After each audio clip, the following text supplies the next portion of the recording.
అసలు Johnny cinema super hit కావాల్సింది, కానీ పవన్ కళ్యాణ్ గారు చేసిన తప్పు వల్ల అది ఫ్లాప్ అయింది. తెలుగు సినిమా ఇండస్ట్రీలో పవన్ కళ్యాణ్ గారిని మించిన స్టార్ హీరో లేరు. ఎందుకంటే ఆయనకున్న క్రేజ్ అలాంటిది. ఇండస్ట్రీలో ఏ హీరోకి లేని క్రేజ్ పవన్ కళ్యాణ్ సొంతం అని ఇండస్ట్రీలో ఉన్న స్టార్ డైరెక్టర్స్, స్టార్ హీరోస్ సైతం చెప్తూ ఉంటారు.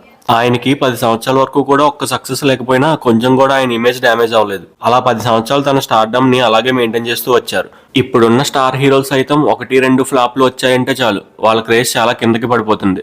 కానీ పవన్ కళ్యాణ్ కి 10 సంవత్సరాలు హిట్ లేకపోయినా తన ఫ్యాన్ ఫాలోయింగ్ ఇంకా పెరిగింది, కానీ తగ్గలేదు. అందుకే ఇప్పుడు ఆయన ఎంత రెమ్యునరేషన్ అడిగితే అంత ఇచ్చి సినిమాలు చేయించుకోవడానికి ప్రొడ్యూసర్లు రెడీ అవుతున్నారు. కానీ పవన్ కళ్యాణ్ కి అంత రెమ్యునరేషన్ ఇవ్వడం ఎందుకని ఒక్క ప్రొడ్యూసర్ కూడా ఆలోచించడం లేదు. ప్రస్తుతం పవన్ కళ్యాణ్ అటు రాజకీయాలు, ఇటు సినిమాలు రెండూ చేస్తూ బిజీగా ఉన్నారు. ఇక ఇక్కడి వరకు బాగానే ఉంది. కానీ అప్పట్లో ఆయన హీరోగా నటించిన జానీ సినిమా ఫ్లాప్ అయింది. ఆ సినిమా చూడడానికి బాగున్నప్పటికీ ప్రేక్షకుల్ని పెద్దగా మెప్పించలేకపోయింది. దానికి కారణం ఏంటంటే, దీనికి ముందు సినిమా అయిన ఖుషి ఇండస్ట్రీ హిట్ కొట్టి పవన్ కళ్యాణ్ క్రేజ్ తారాస్థాయిలో ఉన్న సమయంలో జానీ సినిమా రావడం కూడా ఆ సినిమాకి చాలా వరకు మైనస్ అయింది. ఇక ఈ సినిమాకి ఇంకో మైనస్ ఏంటంటే, ఈ సినిమాలో పవన్ కళ్యాణ్ హీరోగా చేయకుండా ఈ సినిమాకి పవన్ కళ్యాణ్ డైరెక్షన్ మాత్రమే చేసి అప్పుడప్పుడే ఇండస్ట్రీలో ఎదుగుతున్న ఒక చిన్న హీరోని పెట్టి ఆ సినిమాని తీసి ఉంటే బాగుండేది. అలా అయితే ఆ హీరో మీద ఏ అంచనాలు ఉండవు కాబట్టి కథ మాత్రమే హీరోగా మారేది. దాంతో ఆ సినిమా మంచి హిట్ అయ్యేది. కానీ పవన్ కళ్యాణ్ హీరోగా చేయడం వల్ల ఆయన ఇమేజ్ కి తగ్గ కథ ఇది కాకపోవడం వల్ల ఆ సినిమా ఫ్లాప్ అయింది.